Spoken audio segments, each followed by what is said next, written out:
Hello అండి, welcome to our channel. మళ్ళీ ఒక వీడియోతో మీ ముందుకైతే వచ్చాను. ఇది ఏంటి అంటే ఆంధ్ర స్టైల్ చేపల పులుసు సూపర్గా ఉంటుందండి. మీరు కూడా వీడియో పూర్తిగా చూసి ట్రై చేయండి, చాలా బాగుంటుంది. బెల్ ఐకాన్ నొక్కండి. ఎలా వచ్చిందో కామెంట్ చేయండి ఫ్రెండ్స్. నేను ఏ వీడియో పెట్టినా మీకు నోటిఫికేషన్ వస్తుంది. ఎలా ఉందో టేస్ట్ అయితే చేస్తున్నాను. అసలు సూపర్ అంటే సూపర్, వేడిగా ఉంది, తింటున్నాను. చేపల కూర అనేది వేడిగా ఉంటే బాగోదు, చల్లారితే చాలా టేస్ట్ ఉంటుంది. కానీ వేడిగా కూడా చాలా టేస్ట్గా ఉంది. అప్పటికప్పుడే తిన్నామండి. అది మార్నింగ్ రైస్ ఉంటే తినేసాము. చాలా బాగుంది. ఎలా చేయాలో వీడియో అయితే స్కిప్ చేయకుండా చూడండి. ముందుగా చేప ముక్కలు అయితే శుభ్రంగా కడుక్కోవాలి. కొంచెం ఉప్పు పసుపు వేసుకొని అయితే నీట్గా కడుక్కోవాలి. కొంతమంది అయితే నిమ్మరసం కూడా వేసి కడుక్కుంటారు.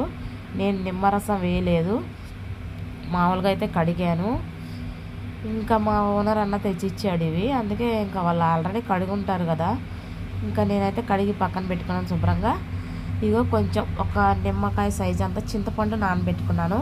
2 ఉల్లిపాయలు అయితే కట్ చేసుకొని ముక్కలుగా పేస్ట్ పట్టుకున్నాను ఈ విధంగా. ఇప్పుడైతే ప్యాన్ తీసుకొని ఇంకా ఆయిల్ అయితే పోసుకున్నాను. చేపల కూరకి ఎక్కువ ఆయిల్ పట్టదు. జీలకర్ర, కొంచెం బిర్యానీ ఆకు, అది వేడైన తర్వాత అల్లం వెల్లుల్లి పేస్ట్ వేసి బాగా కలబెట్టాలి. పచ్చి వాసన పోవాలి. పచ్చి వాసన ఉంటే కర్రీ టేస్ట్ ఉండదు. ఇది బాగా పచ్చి వాసన అయితే పోవాలి. పచ్చి వాసన పోయేలా కలబెట్టుకోండి.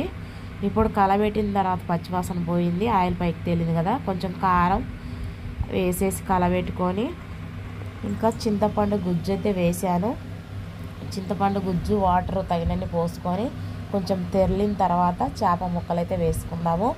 చేప ముక్కలు వేసి ఊరికే కలబెట్టకూడదు. దానికి ముందే మనం ఉప్పు కారం అన్నీ చూసుకోవాలి.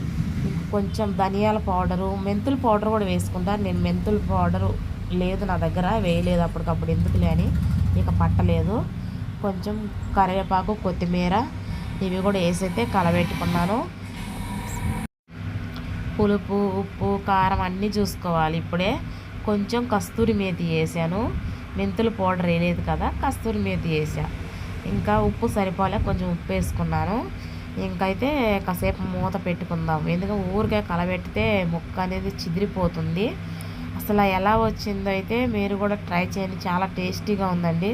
సింపుల్గా చేశాను నేనైతే కర్రీ మాత్రం.